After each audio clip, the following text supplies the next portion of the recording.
Good morning, everyone, and I welcome you on the online platform of AMG classes, police line Sawai Madhopur. हम पढ़ रहे थे preposition और preposition में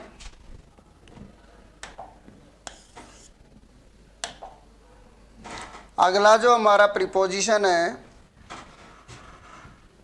वो चलेगा फॉर का प्रयोग।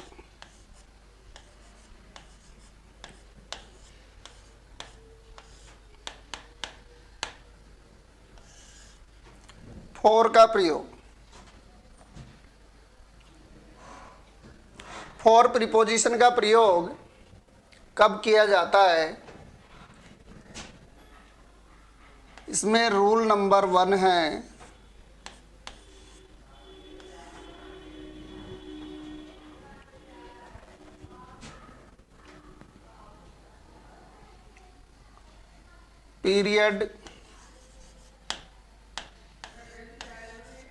Period of time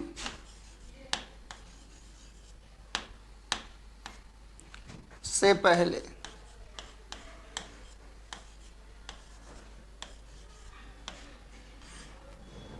period of time से पहले। For example, he has been reading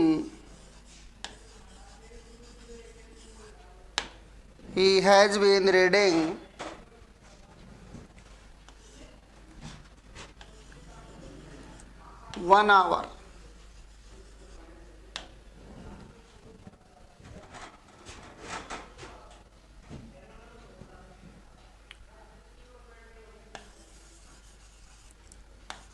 She had been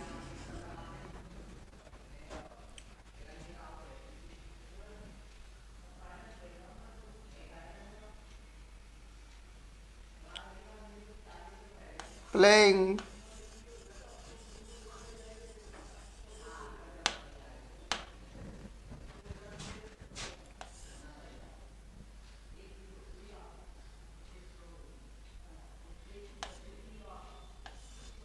ten minutes.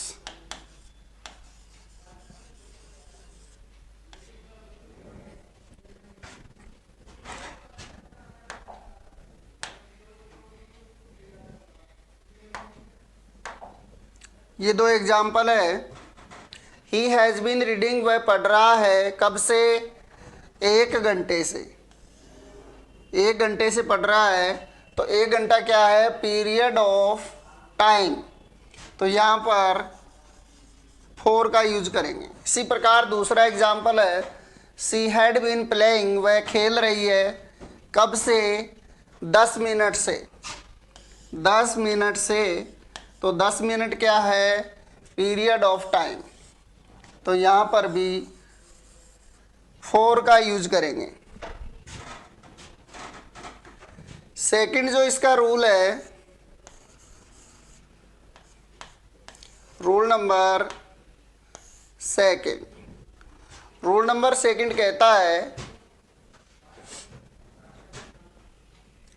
Purpose,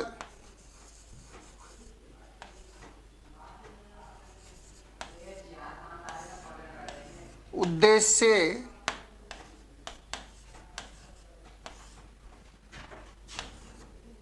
के लिए। उद्देश्य के लिए फॉर का प्रयोग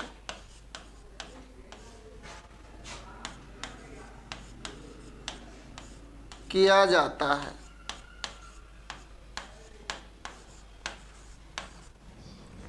पर्पज के लिए।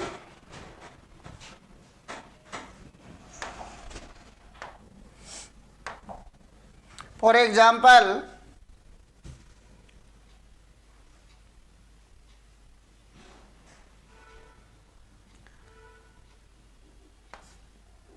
he is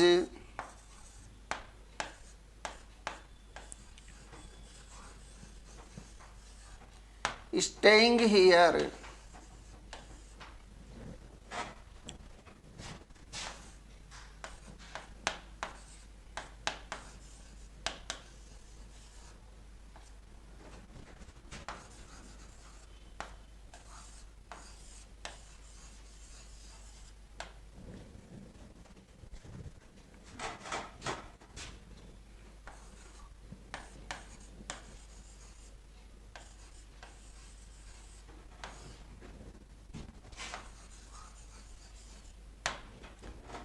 ये दो एग्जाम्पल आपके सामने दिए हुए हैं।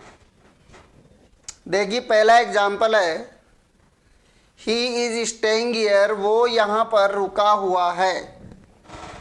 किसके लिए? उद्देश्य क्या है उसका, पर्पज क्या है, क्यों रुका हुआ है? फॉर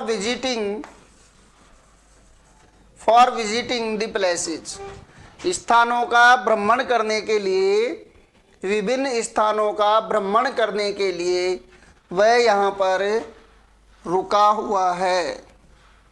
तो पर्पज मीन्स उसका उद्देश्य क्या है, क्यों रुका हुआ है वो, विभिन्न स्थानों का भ्रमण करने के लिए। दूसरा एग्जाम्पल है, आई केम हियर, मैं यहाँ आया। तो क्यों आया, मेरा पर्पज क्या था? फॉर यू, तुम्हारे लिए आया, फॉर यू। क्लियर? अब देखिए third rule, rule number third.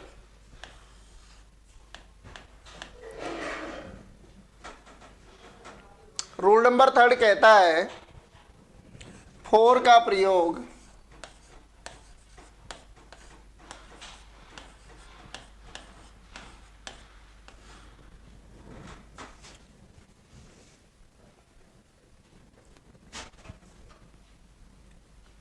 वस्तु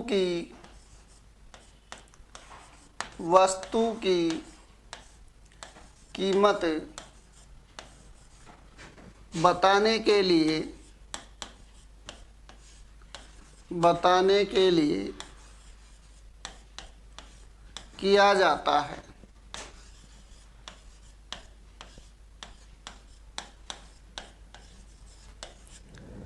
फॉर का प्रयोग वस्तु की कीमत बताने के लिए किया जाता है।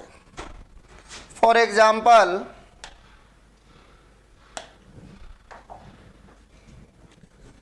आई bought a pen, I bought a pen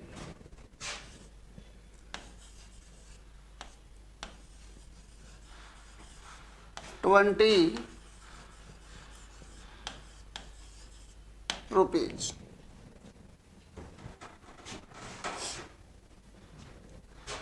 He sold his motorcycle ₹30,000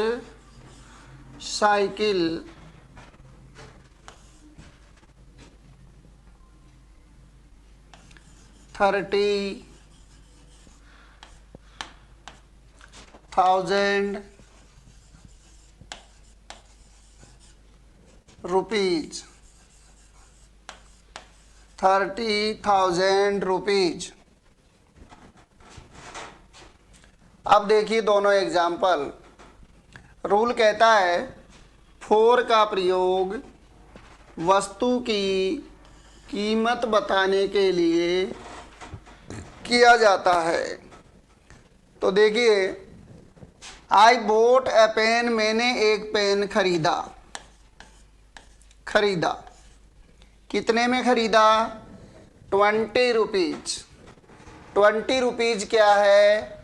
इस पेन की कीमत है, कॉस्ट है, इसलिए कीमत बताने के लिए फॉर का यूज करेंगे। दूसरा एग्जाम्पल देखिए, ही सोल्ड हिज मोटरसाइकिल, उसने अपनी मोटरसाइकिल बेच दी। कितने में बेच दी? 30,000 रुपीज, 30,000 रुपये में बेच दी। तो 30,000 रुपये क्या है? इस मोटरसाइकिल की कीमत है। तो यहाँ 4 का यूज हो जाएगा। For 30,000 rupees. क्लियर? इसके बाद अगला जो प्रीपोजिशन आता है फॉर के बाद, वो आएगा फ्रॉम टू का प्रयोग। फ्रॉम टू का प्रयोग। फ्रॉम टू का प्रयोग। या देखिए अगला जो प्रीपोजिशन है फ्रॉम, फ्रॉम टू का प्रयोग। फ्रॉम टू का प्रयोग। अब इसका रूल है,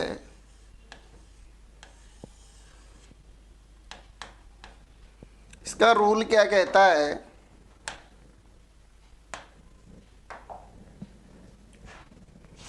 यदि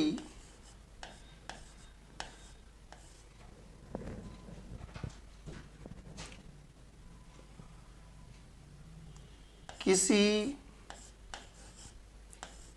जगह से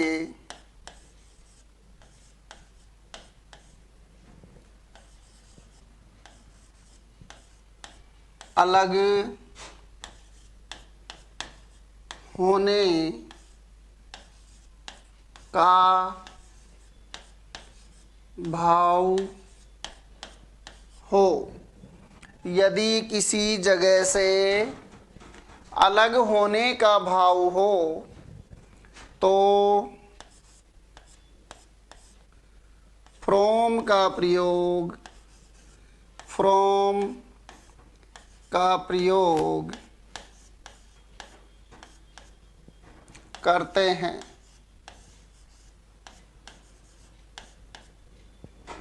तथा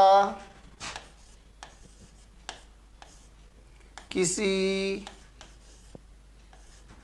जगह पर जाने के लिए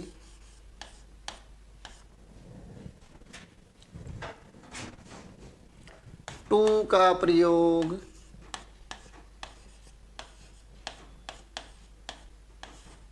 करते हैं।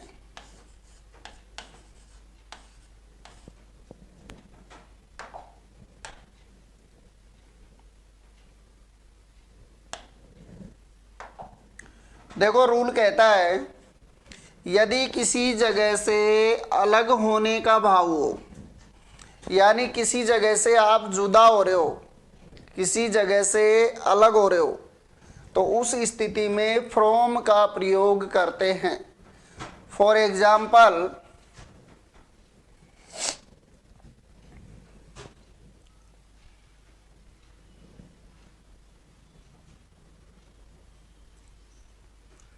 I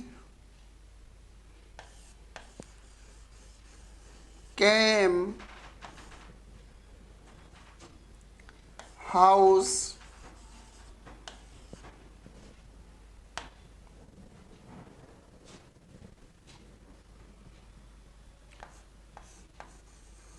Dilip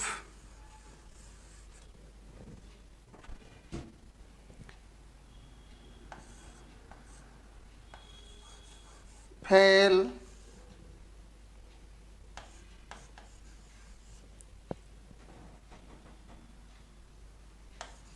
branch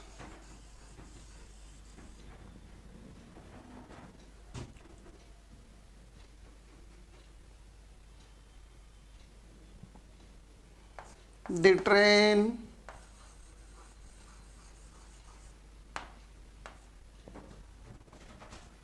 leaves the station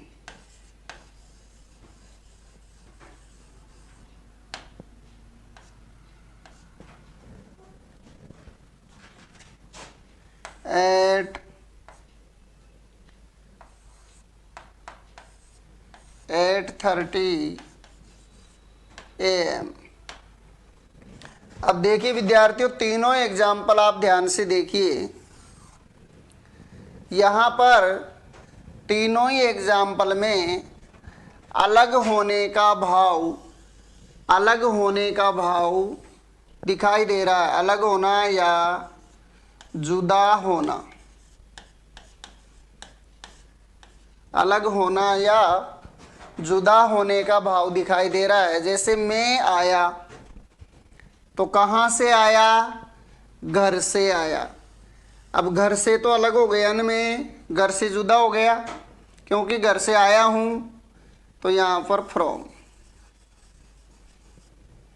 दूसरा एग्जाम्पल, लीफ यानी पत्ती या पत्ता। पत्ता गिर गया, कहाँ से गिर गया? डाली से गिर गया, उसकी ब्रांच से गिर गया। तो ब्रांच से तो अलग हो गया ना पत्ता। अलग होने के लिए यहाँ भी फ्रॉम का यूज करेंगे। तीसरा एग्जाम्पल है, ट्रेन लीव्स यानी छूटती है। छूटती है, ट्रेन छूटती है, कहाँ से छूटती है? स्टेशन से। और जब ट्रेन स्टेशन से छूटेगी तो स्टेशन से अलग हो जाएगी, जुदा हो जाएगी।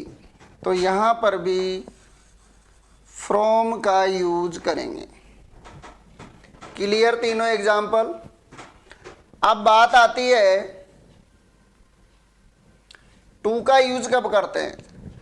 किसी जगह पर जाने के लिए टू का यूज करेंगे।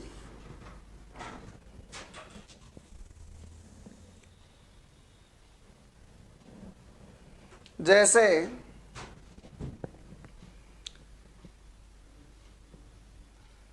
Renu is going college.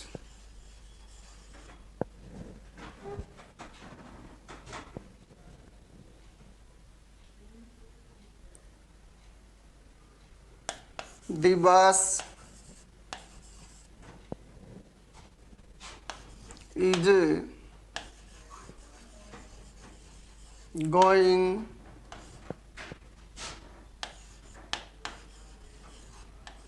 city.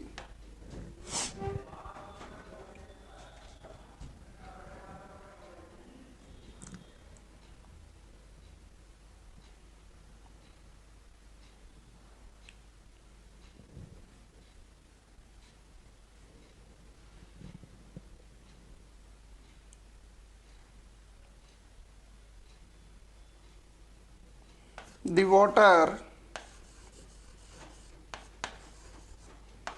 is flowing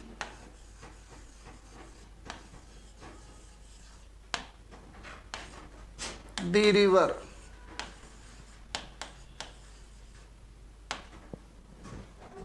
अब देखिए, रेणु इज गोइंग,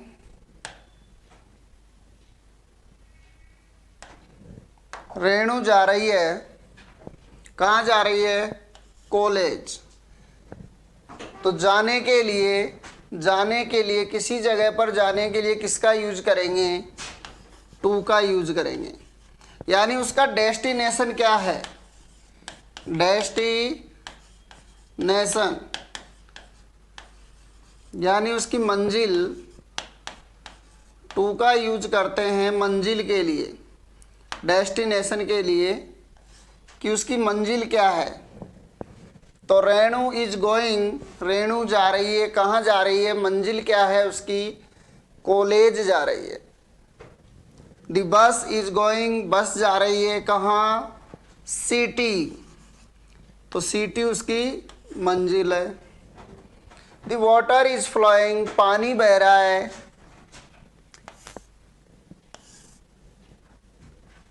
कहाँ जाने के लिए बह रहा है? टू द रिवर, नदी की ओर।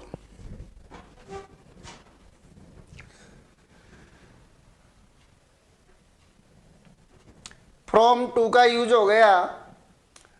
अब आगे हम पढ़ते हैं फ्रॉम ऑफ का प्रयोग।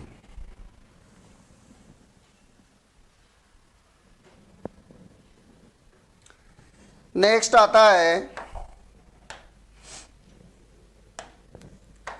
फ्रॉम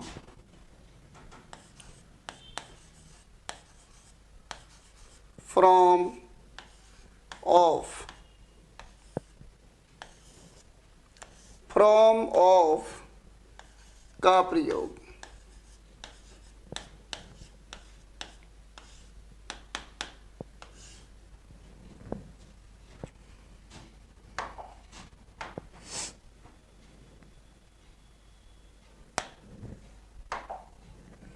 इसका नियम है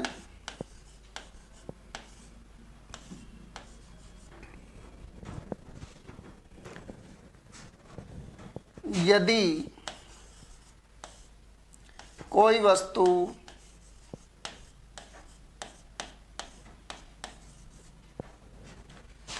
किसी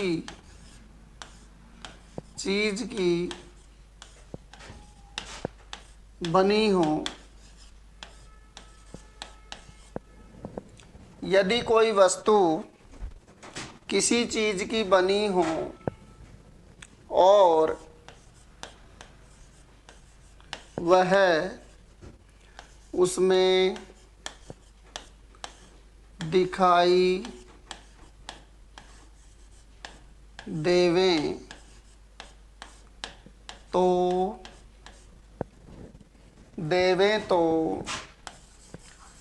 ऑफ का प्रयोग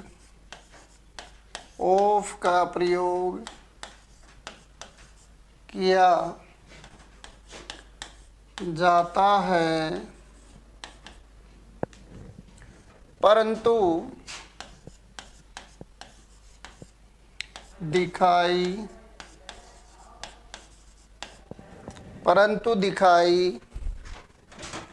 नहीं देवे तो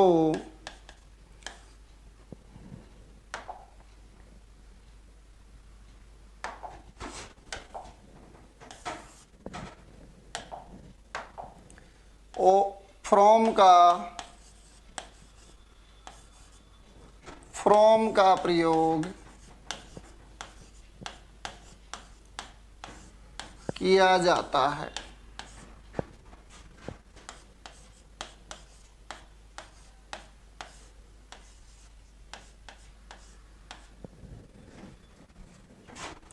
यह है गोल्डन रूल।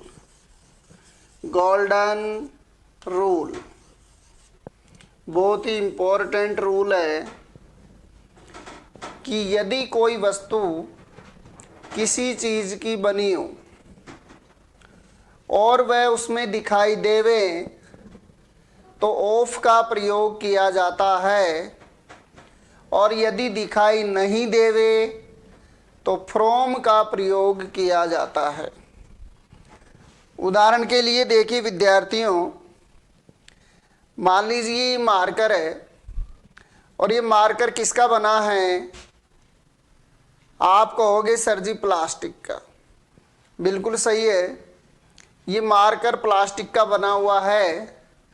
और यदि ये प्लास्टिक आपको इस मार्कर में दिखाई दे रही है तो ऑफ का प्रयोग होगा, और यदि ये प्लास्टिक इस मार्कर में दिखाई ना दे तो फ्रॉम का प्रयोग किया जाएगा।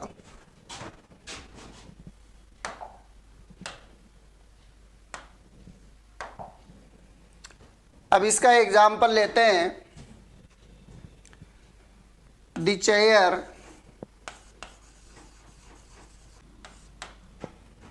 अब देखिए आपके सामने 5 एग्जाम्पल है। चेयर यानी कुर्सी बनी हुई है किसकी? लकड़ी की। तो बताइए क्या कुर्सी में लकड़ी दिखाई दे रही है? जी बिल्कुल, कुर्सी में लकड़ी दिखाई देती है। तो यहाँ पर ऑफ का यूज किया जाएगा।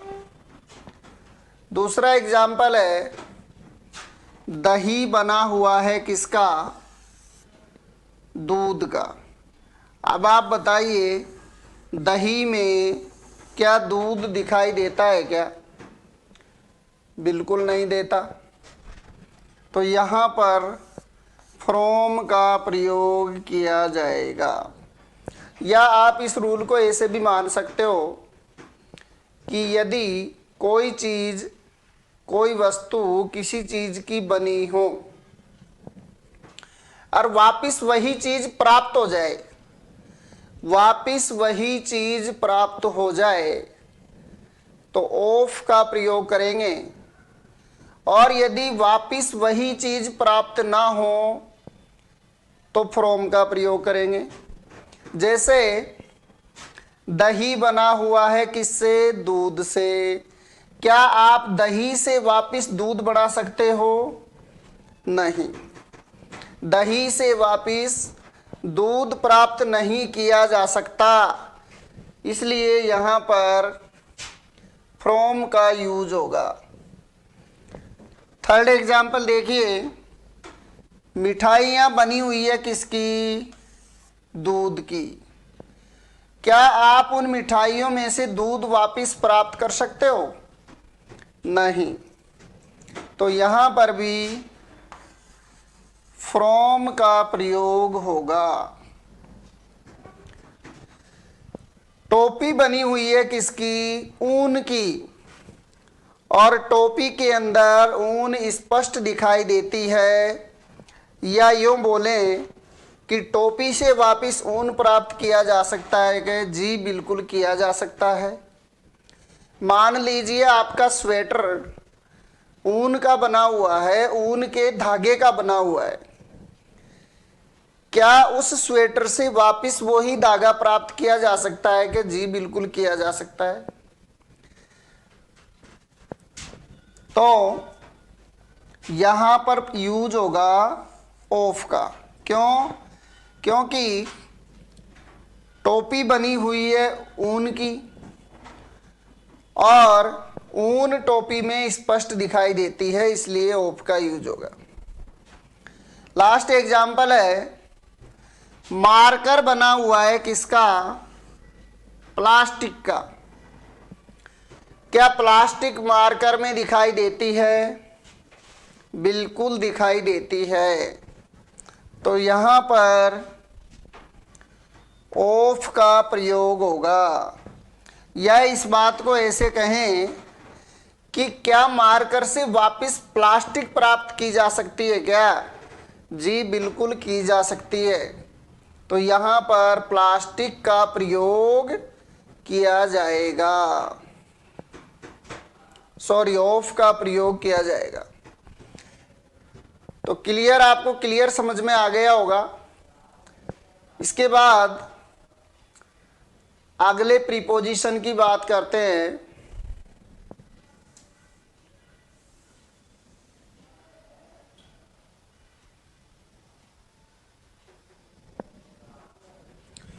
अगला जो प्रीपोजिशन आता है वो है ऑफ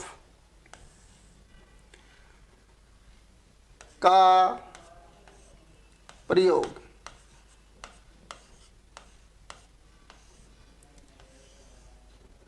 उस ऑफ में सिंगल एफ आता है और इस ऑफ में डबल एफ आता है।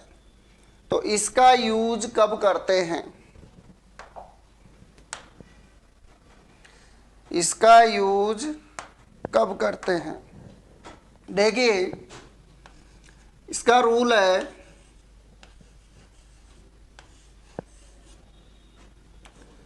यदि कोई वस्तु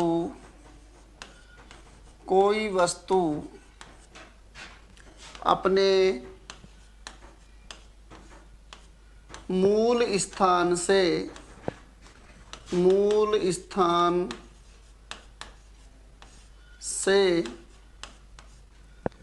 यदि कोई वस्तु अपने मूल स्थान से अलग हो जाएं, अलग हो जाएं। तो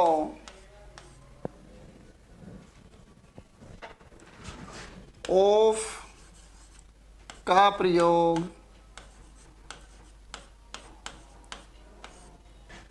किया जाता है, किया जाता है। For example,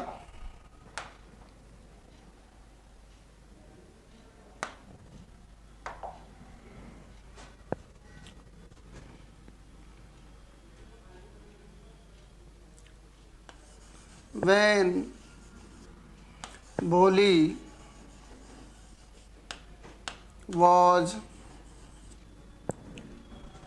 10 months old, she had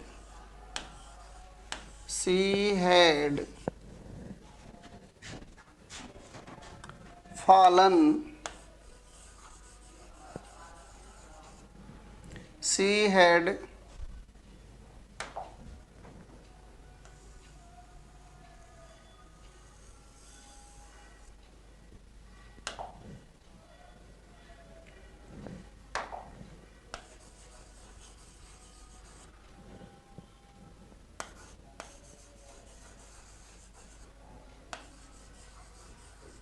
of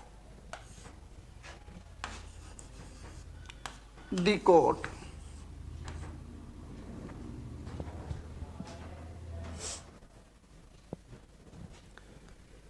एक एग्जाम्पल तो ये हो गया। दूसरा एग्जाम्पल है रामू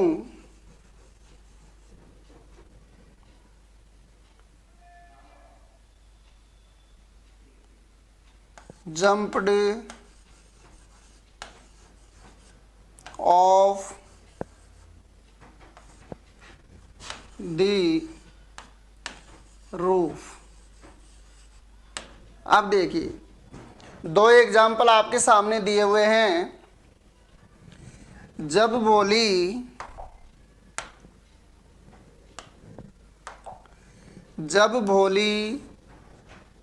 10 महीने की थी तो वह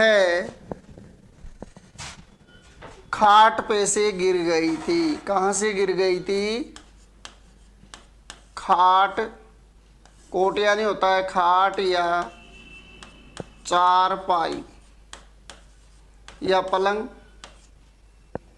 तो जब भोली 10 महीने की थी तो वह खाट पे से गिर गई थी, यानी कि खाट से गिरने के बाद वो खाट से अलग भी हो गई थी। तो यहाँ पर ऑफ का प्रयोग कब किया जाता है? जब कोई वस्तु अपने मूल स्थान से अलग हो जाए, दूर हट जाए। तो खाट से दूर हो गई, वो गिर गई। तो यहाँ देखिए, रामू ने जंप कर दिया छत से।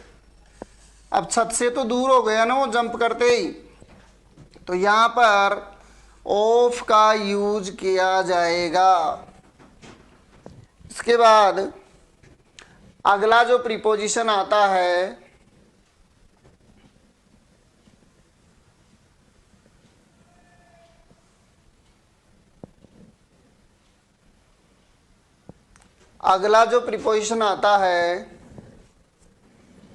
वो है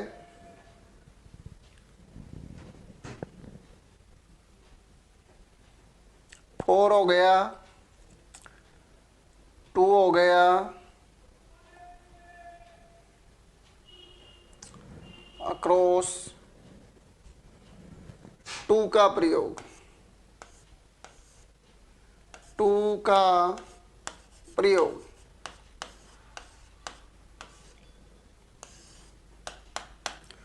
टू का एक प्रयोग तो हम पढ़ चुके हैं, एक रूल तो हम पहले ही पढ़ चुके हैं कि टू का प्रयोग वहाँ किया जाता है जहाँ पर कोई वस्तु जा रही हो, यानी डेस्टिनेशन के लिए।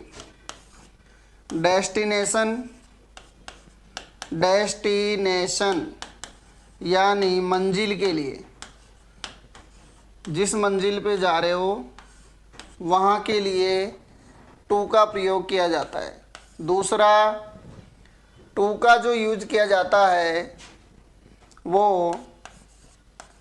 टुवर्ड्स, टुवर्ड्स मीन्स तरफ के लिए, तरफ के लिए, तरफ के लिए किया जाता है। तीसरा,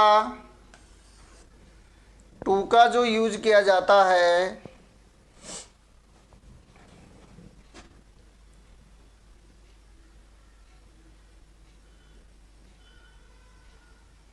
पर्पज यानी उद्देश्य बताने के लिए, उद्देश्य बताने के लिए पर्पज का यूज किया, सॉरी टू का यूज किया जाता है। और चौथा रूल है इसका, टू का प्रयोग हम कहाँ करते हैं। तो चौथा जो रूल आएगा, junior, senior,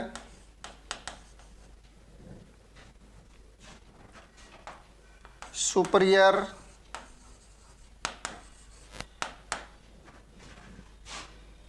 Elder,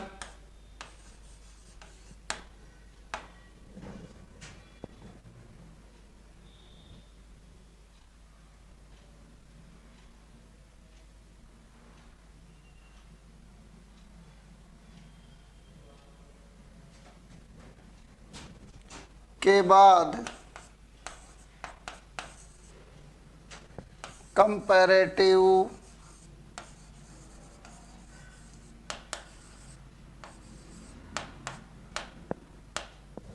comparative degree के रूप में कब करेंगे प्रयोग, junior, senior, superior, elder, prefer, prefer, इन शब्दों के बाद में करेंगे कंपैरेटिव डिग्री के रूप में। और हम टू का प्रयोग कहाँ पर कर सकते हैं,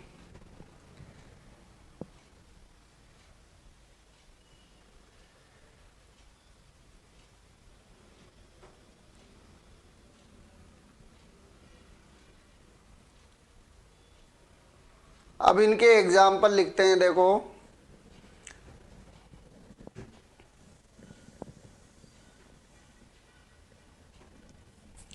डेस्टिनेशन यानी मंजिल के लिए टू का यूज किया जाता है। एक इसमें पांचवा रूल लिखिए आप, टाइम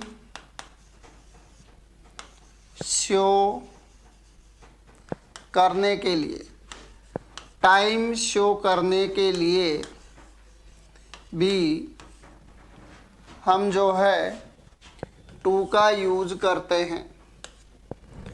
अब इनके एग्जाम्पल लिखते हैं। देखिए, डेस्टिनेशन यानी मंजिल, यानी आप कहाँ पर जा रहे हो। जैसे मैंने आपको एक एग्जाम्पल पहले बताया था, Renu is going to market. ये तो किसके लिए हो गया प्रयोग, ये हो गया डेस्टिनेशन के लिए यानी मंजिल के लिए, मंजिल के लिए ये हो गया टू का प्रयोग। दूसरा एग्जाम्पल देखते हैं, टुवर्ड्स के लिए, तरफ के लिए। For example, he threw a stone to me. उसने उसने मेरी तरफ एक पत्थर फेंका।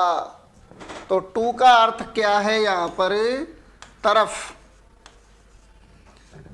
उसने मेरी तरफ पत्थर फेंका। तो टू का जो अर्थ है वो टू का सेंस आ रहा है यहाँ पर तरफ के लिए, यानी टू का जो यूज किया जाएगा वो टुवर्ड्स के लिए किया जाएगा, तरफ के लिए किया जाएगा। तो यहाँ हम लिख देंगे टुवर्ड्स, तरफ के लिए। तीसरा एग्जाम्पल है, पर्पज या उद्देश्य बताने के लिए। पर्पज या उद्देश्य बताने के लिए, पर्पज या उद्देश्य बताने के लिए to infinitive, infinitive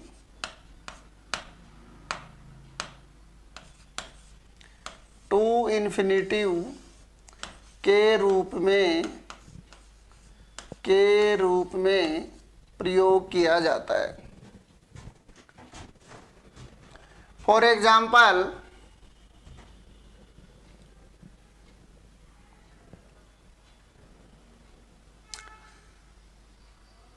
Priya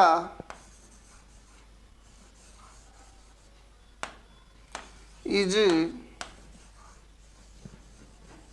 going to market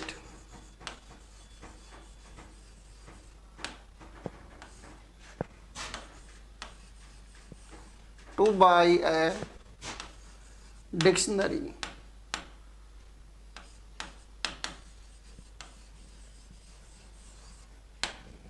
अब यहाँ पर देखिए इस एग्जाम्पल को, प्रिया मार्केट जा रही है, तो उसका पर्पज क्या है, क्यों जा रही है, वो पर्पज क्या है उसका जाने का।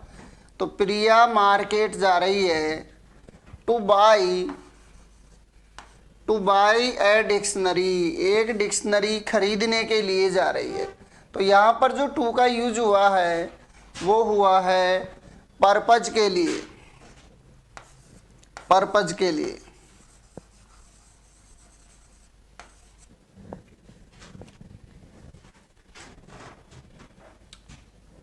अगला है जूनियर, सीनियर, सुपीरियर, एल्डर और प्रीफर के बाद कंपैरेटिव डिग्री के रूप में भी टू का यूज किया जाता है। इसका एग्जाम्पल हम लिखते हैं, Ram is senior to me. Ram मुझसे क्या है, राम मुझसे सीनियर है। तो सीनियर के बाद किसका यूज होगा, टू का यूज होगा।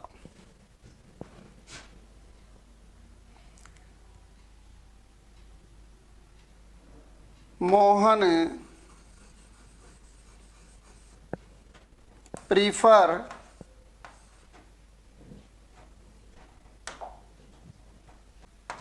दूसरा एग्जाम्पल देखिए, मोहन चाय की बजाय कॉफ़ी अधिक पसंद करता है। मोहन चाय की बजाय कॉफ़ी अधिक पसंद करता है। यानी हम क्या पढ़ रहे हैं कि जूनियर के बाद, सीनियर के बाद, सुपीरियर के बाद, एल्डर के बाद और प्रीफर के बाद कौन से प्रीपोजिशन का यूज करेंगे, टू का यूज करेंगे। और इसका लास्ट एग्जाम्पल है, टाइम शो करने के लिए भी टू का यूज किया जाता है। फॉर एग्जाम्पल,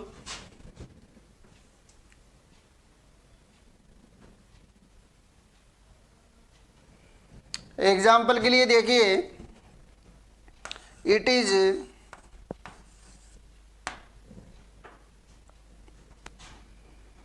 10 minutes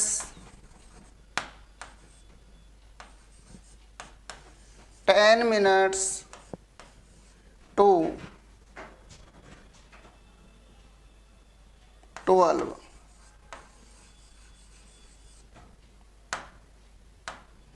इसका अर्थ क्या हुआ, यहां पर जो टू का अर्थ है, यहां पर टू का अर्थ कम होता है, कम होता है। यहां पर जो टू का अर्थ है, वो टू का अर्थ क्या है, यहां पर टू का अर्थ है कम, यानी 12 बजने में 10 मिनट 10 मिनट कम है, 10 मिनट कम है। ये अर्थ हो जाएगा इसका। इट इज 10 मिनट्स टू 12 का अर्थ है 12 बजने में 10 मिनट कम है, क्योंकि टू का जो अर्थ है, टू का अर्थ है यहाँ पर कम।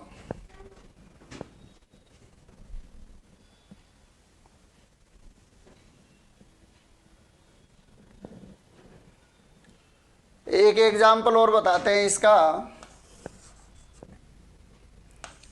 It is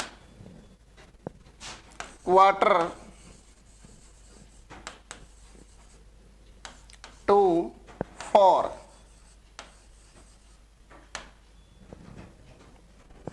it is quarter to 4। Quarter का अर्थ होता है, क्वार्टर का अर्थ होता है 15 मिनट।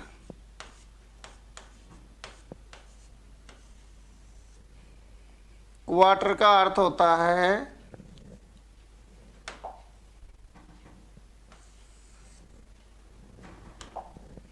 15 मिनट। 15 मिनट को क्या बोलेंगे, क्वार्टर, क्योंकि क्वार्टर का मतलब होता है चौथाई हिस्सा। और आप बताइए 60 मिनट का चौथाई हिस्सा क्या होगा, 60 मिनट का चौथाई हिस्सा होगा 15 मिनट। तो 15 मिनट को हम क्या बोलेंगे, क्वार्टर। अब इसका अर्थ क्या होगा, इट इज क्वार्टर टू 4। और मैंने अभी आपको बताया था टू का अर्थ क्या होता है, टू का अर्थ होता है कम। तो कितने बजने में कितने मिनट कम है, तो इसका अर्थ हो जाएगा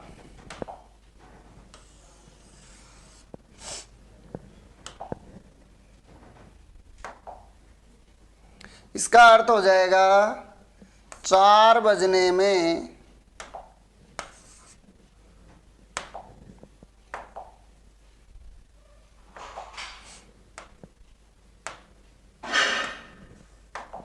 इसका अर्थ हो जाएगा 4 बजने में 4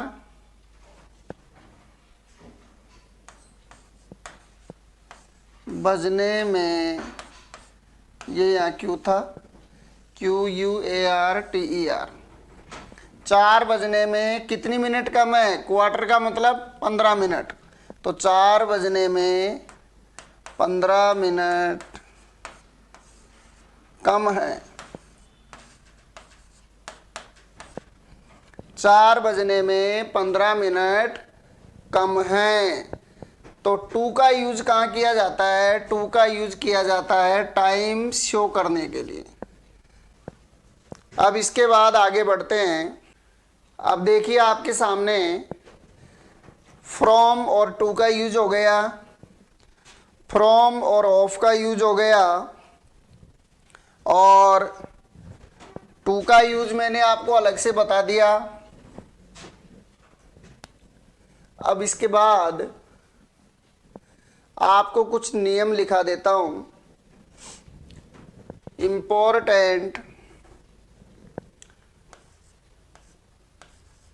इम्पोर्टेंट रूल्स, बहुत ही इम्पोर्टेंट रूल्स है।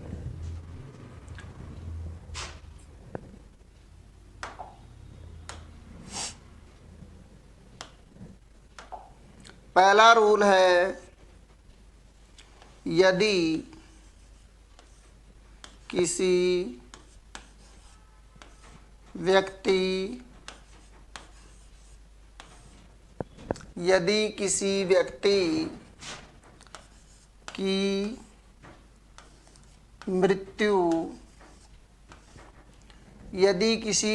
की मृत्यु भूख, प्यास,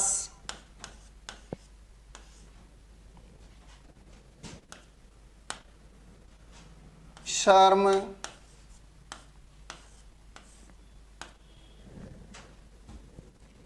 बीमारी,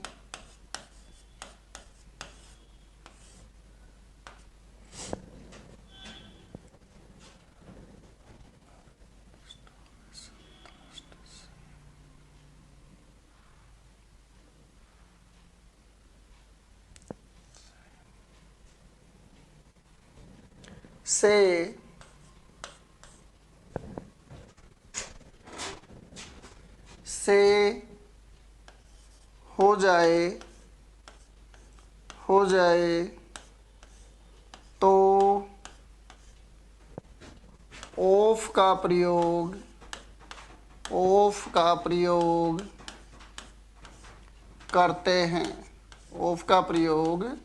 करते हैं। अब देखिए,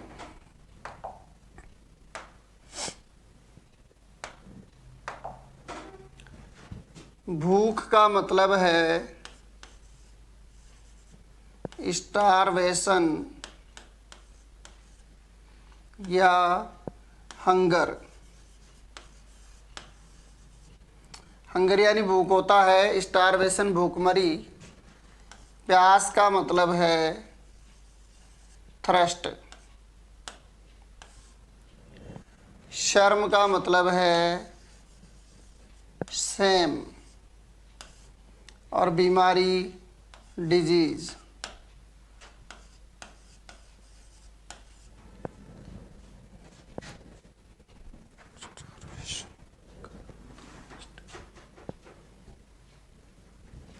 यदि किसी व्यक्ति की मृत्यु भूख के कारण होती है, यानी स्टारवेशन और हंगर के कारण होती है, या थ्रस्ट के कारण होती है, सेम के कारण होती है, या किसी बीमारी के कारण होती है, तो वहाँ पर जो प्रीपोजिशन होगा वो होगा ऑफ। जैसे he died of hunger,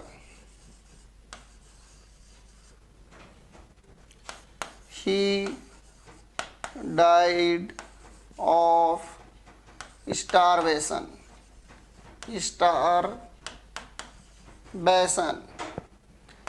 he died of cancer। अब देखिए विद्यार्थियों, यहाँ पर कुछ वर्ड लिखे हुए हैं। भूख के कारण हो जाए, भूख का मतलब या तो स्टारवेशन या हंगर। प्यास के कारण हो जाए थ्रस्ट, शर्म के कारण हो जाए सेम, या किसी भी बीमारी के कारण हो जाए तो वहाँ पर प्रीपोजिशन आएगा ऑफ। उदाहरण के लिए, वह भूख से मर गया। वह भूख से मर गया। भूख से मर गया। वह भूखमरी से मर गया। वह कैंसर से मर गया। कैंसर से मर गया।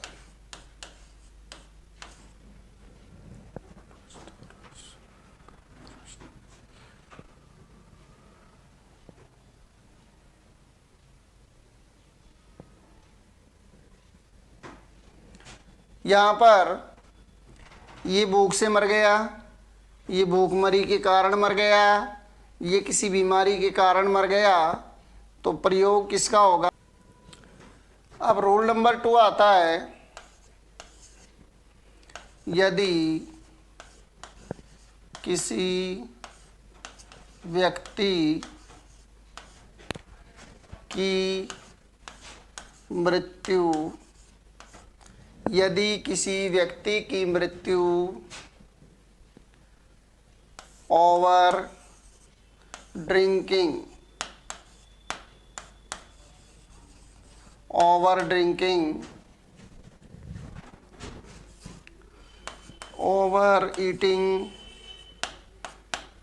ईटिंग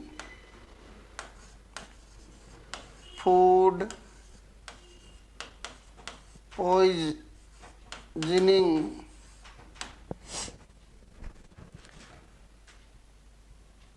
वुंड या हार्ट अटैक से हो जाए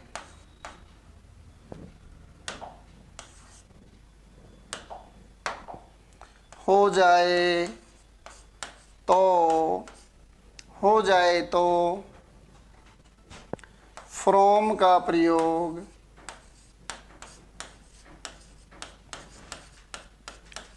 करते हैं। किसका प्रयोग करेंगे? फ्रॉम का प्रयोग।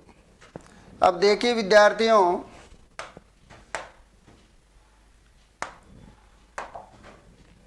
यदि किसी व्यक्ति की मृत्यु हो जाए ओवर ड्रिंकिंग से या ओवर ईटिंग से या फूड पॉइजनिंग से या वुंड से या हार्ट अटैक से, तो वहाँ पर ऑफ का प्रयोग नहीं करेंगे, वहाँ पर प्रयोग करेंगे हम फ्रॉम का। जैसे he died from heart attack.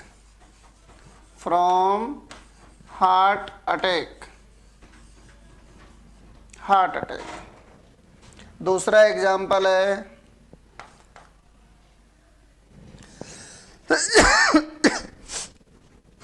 he died from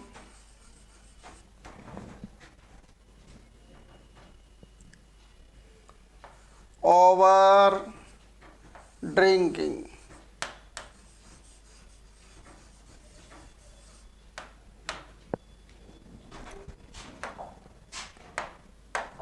अब देखिए यहाँ पर सेंटेंस लिखा हुआ है कि वह भूख से मर गया, यहाँ लिखा हुआ है वह भूखमरी से मर गया, यहाँ लिखा हुआ है वह किसी बीमारी से यानी कैंसर से मर गया, और ये वाक्य है कि वह हार्ट अटैक से मर गया।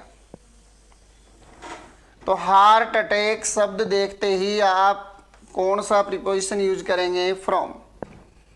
यहाँ पर दिया हुआ है कि वह ओवर ड्रिंकिंग करने से मर गया, ओवर ड्रिंकिंग करने से मर गया, तो यहाँ पर जो प्रीपोजिशन यूज होगा वो प्रीपोजिशन यूज होगा फ्रॉम। ओके डियर स्टूडेंट्स, आज की क्लास यहीं फिनिश करते हैं। आगे इसके बाद में जो अगली चर्चा करेंगे वो इसके अगली वाली क्लास में हम करेंगे। धन्यवाद।